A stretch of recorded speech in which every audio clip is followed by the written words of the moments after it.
going to tell you why. On Today Explained, the tariff man making tariff plans for everybody. Bing, bing, bing, bong, bong, bong, bong, bing. It's Today Explained. Heather Long is now an economics columnist for the Washington Post, but she covered Donald Trump's economy closely. Yes, I arrived in D.C. about the time that President Trump did and was there as the lead U.S. economics reporter for the Post.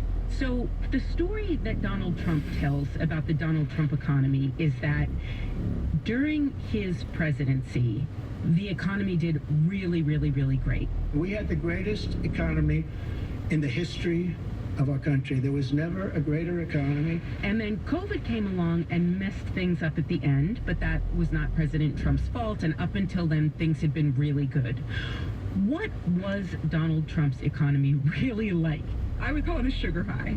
In those early years, one of the big policies that he did get enacted was a huge tax cut. It's the largest tax cut in the history of our country. You know, it was the biggest tax cut in the end of 2017 that we've ever seen for corporations.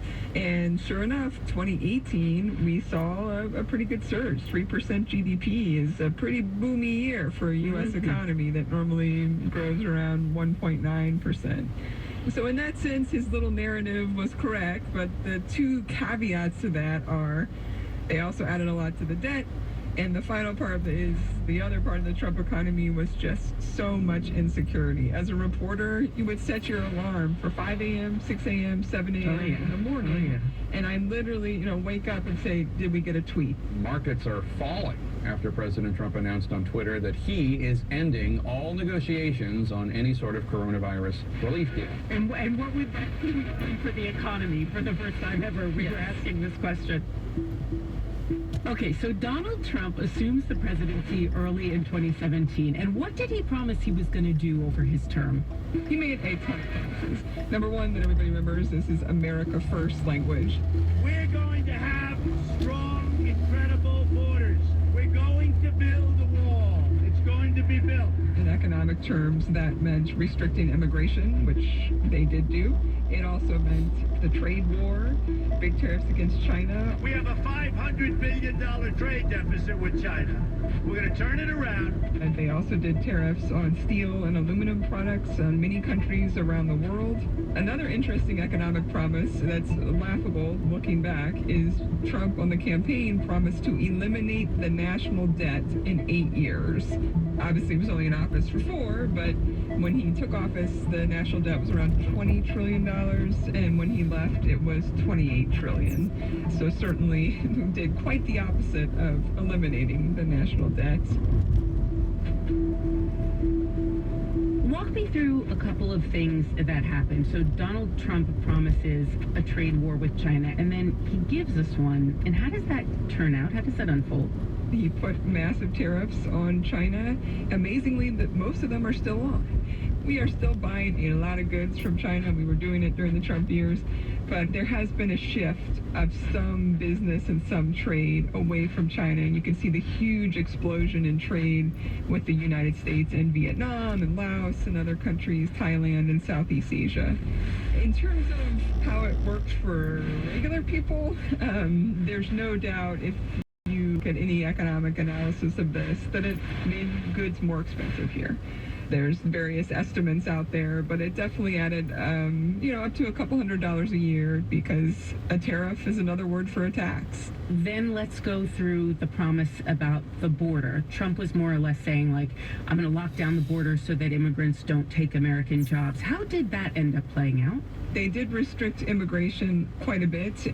So this is a really complicated one because of the juicing of the economy after those tax cuts.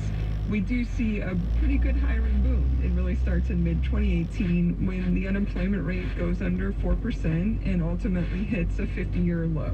It's since gone lower than that, but this was a huge change, and you have to be fair to Trump that in that era, in 2018 and 2019, you really saw benefits across the spectrum on jobs. You could potentially make the case that restricting immigration may have helped a little bit in some communities to see some hiring of native born Americans versus immigrants. Obviously, immigrants add so much to the U.S. economy. A lot of our innovations and new businesses that happen in the United States are done by immigrants or children of immigrants.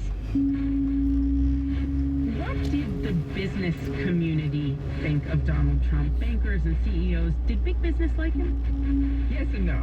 And so yes, in the sense of loving those tax cuts.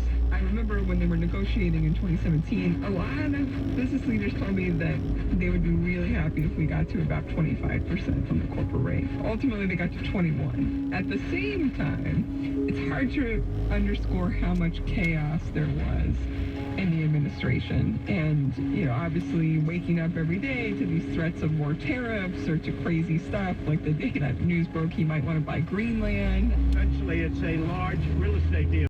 It's hurting Denmark very badly, and strategically for the United States, it would be nice. Oh, I remember that. I mean, I try to remind people to just hammer it home. The TV ratings for the Hallmark Channel soared in the Trump era because so many people just wanted a nice, happy ending. I love you, Cassie Winslet, and I hope that you love me back. I have loved you since the very first co-signing. And it was the same in the business community. You can remember that Trump in 2017 and 2018 had put together a lot of CEO panels.